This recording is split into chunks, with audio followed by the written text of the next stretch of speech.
পারস্য উপসাগরের মাঝখানে ছোট্ট একটি দ্বীপ, কিন্তু তার উপর নির্ভর করে ইরানের পুরো অর্থনীতি। সেই দ্বীপেই এবার আঘাত। একটি হামলা ঘিরে নতুন করে উত্তপ্ত হয়ে উঠেছে মধ্যপ্রাচ্যের রাজনীতি এবং বিশ্ব জ্বালানি বাজার। ইরানের অত্যন্ত গুরুত্বপূর্ণ জ্বালানি কেন্দ্র কার্গ আইল্যান্ড শুধু একটি দ্বীপ নয়, এটি ইরানের তেল রপ্তানির প্রধান দরজা।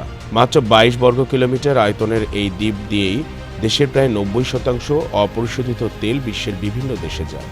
বছরে প্রায় ৯৫ কোটি ব্যারেল তেল এখান থেকে রপ্তানি করা হয়। সম্প্রতি মার্কিন প্রেসিডেন্ট ডোনাল্ড ট্রাম্প দাবি করেছেন যুক্তরাষ্ট্রের বিমানবাহী দ্বীপটির সামরিক স্থাপনায় হামলা চালিয়েছে।